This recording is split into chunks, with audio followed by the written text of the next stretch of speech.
Aire and I'm the first reporter of the feminism theory. So karon i-discuss na to about ang feminism theory o ang first wave o second wave sa feminism theory.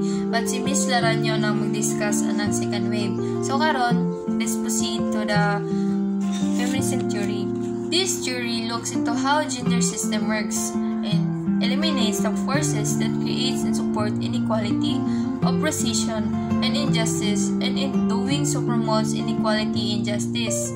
On the other hand, feminism is a belief that women should be allowed the same rights, power, and opportunities as men and be treated the same way in economic, social, and political rights. So, ang kanang mga mindset di sa una sa mga bang tao no kay kanang ang mga babae walay kakayahan, dili kaya makisabay sa trabaho sa mga lalaki, like tamo na sila sa balay, kanang anakan na sila ang pananaw nila sa mga babae dati.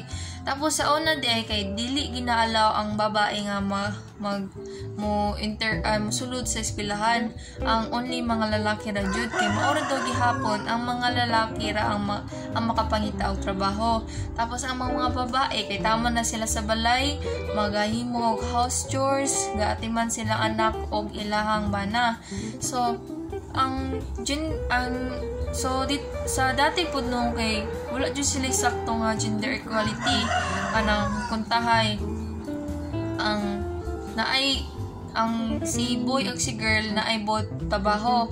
Tapos ang lalaki ay time nga kanang magsweldo na ang lalaki kay dagko kay sweldo, tapos ang babae kay gagmay kayo kay kanang wala sila gender equality, wala sila wala sila ng inequality sa dating panahon ba.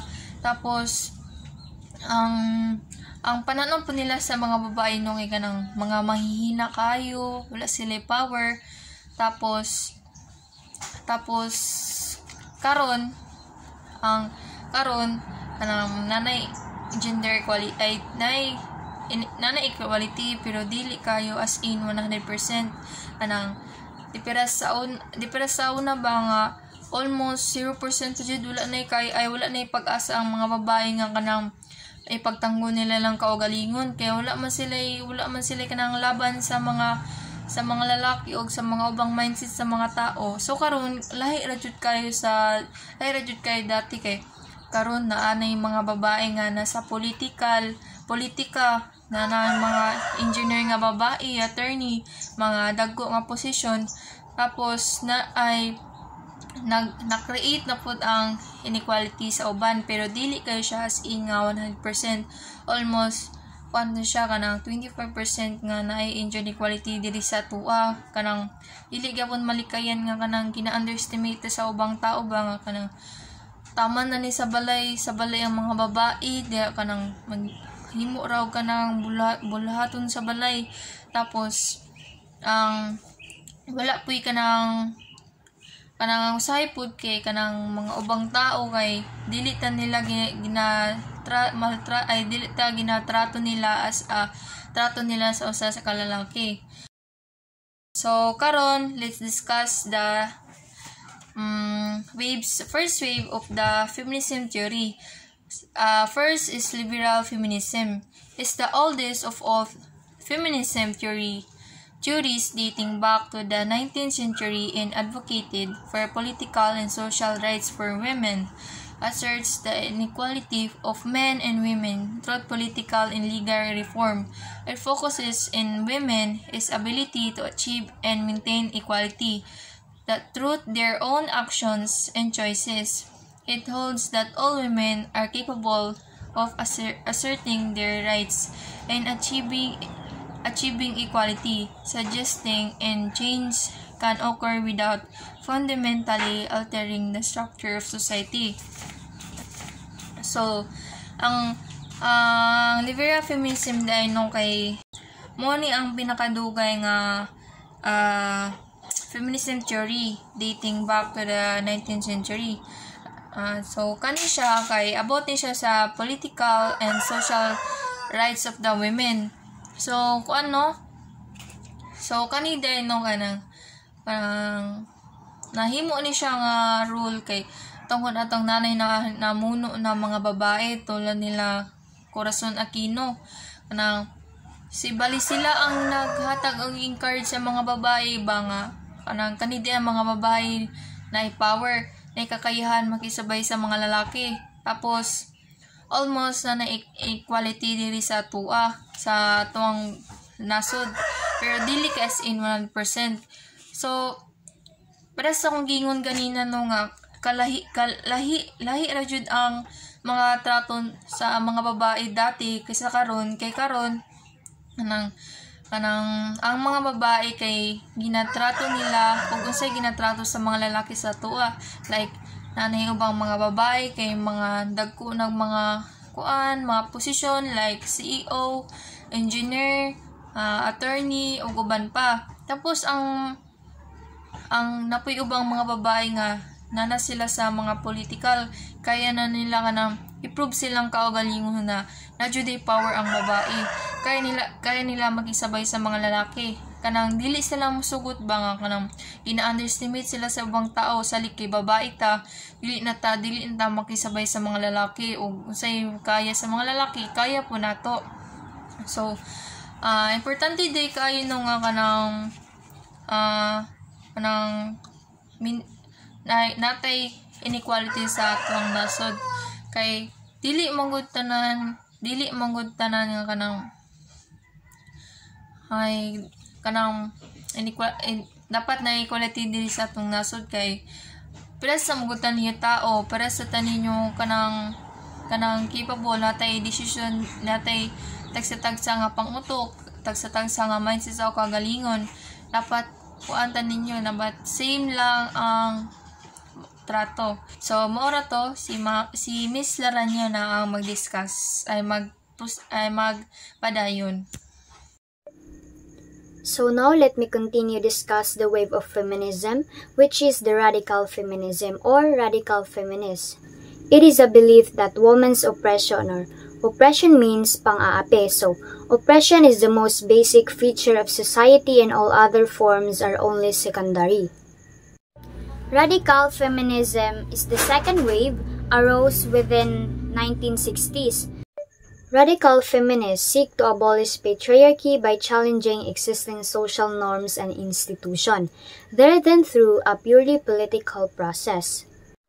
Ang goal aning radical feminism ay wasakin ang patriarka or pag-rule sa mga kalalakihan sa mga babae or mas dako og role ang mga lalaki, like makontrol nila tanan ba like sa family, politics, business, and etc. So kani nga sisteman good is kining patriarka mauni ang naghatag og power sa mga lalaki ug mauning main point sa pang-aapi sa mga kababaihan. Ginahamon pud nila ang sexual objectification. Kana bitang walay kontrol ang mga babaye sa ilang mga lawas or ginakontrol sa mga kalalakihan ang katawan sa mga babae.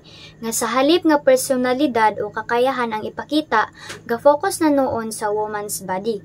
So, ang kanilang layunin pod is kay dili lang pantay-pantay na karapatan, kundili sa ganap na pagbabago sa lipunan aron mabago ug mausab ang panglantaw sa mga kababaihan. And tapos mas tapod ang pang-aapi batay sa kasarian. Next is social feminism. So social feminism was born in 20th century.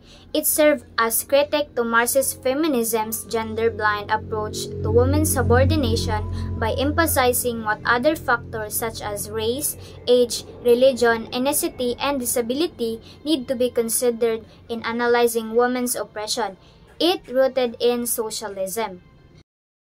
So, dari as a social feminist, nagatuo sila nga dili lang sa patriarchal ang cause sa pang-aapi sa mga kababaihan, kundili apil pod sa laing aspect like lahi, edad, and religion, and ginatuuhan pod nga dili pantay ang distribution sa yaman, like dili pantay ang mga salary, nga mas dagko pa og salary ang mga lalaki kaysa sa mga babae.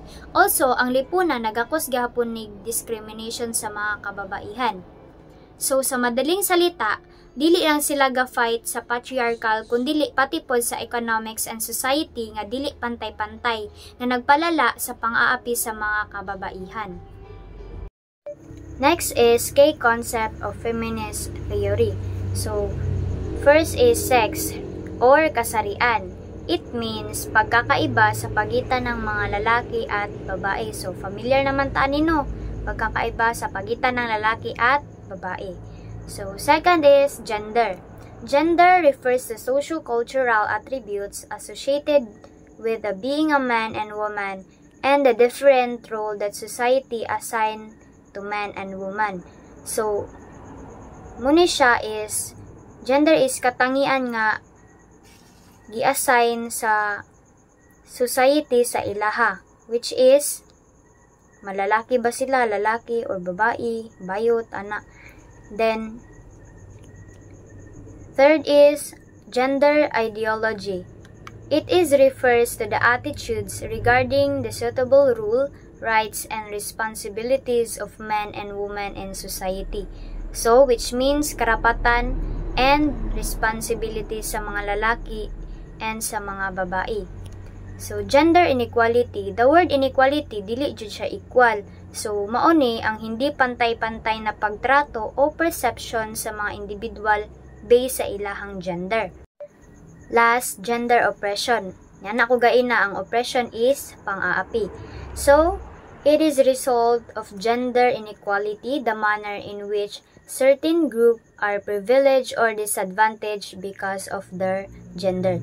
So, kining gender oppression is bunga ni siya sa hindi pagkapantay-pantay na mga kasarian, which is ang certain group kay na ay privilege or disadvantage tungod sa ilahang gender. So now, let's proceed to key personalities. So, kining mga personalities, mauni ang nagaplay og major role sa pag-advocate sa women's right and gender equality. Mary Wollstonecraft. Mary Wollstonecraft was a renowned women's rights activist who authored A Vindication of the Rights of Women, 1792, a classic of rationalist feminism that is considered the earliest and most important treatise advocating equality for women. So, kini si Wollstonecraft, iyang gisulat ang Vindication of Rights of Women o isang pagtatanggol sa mga karapatan ng kababaihan. Iyan ang gisulat 1792.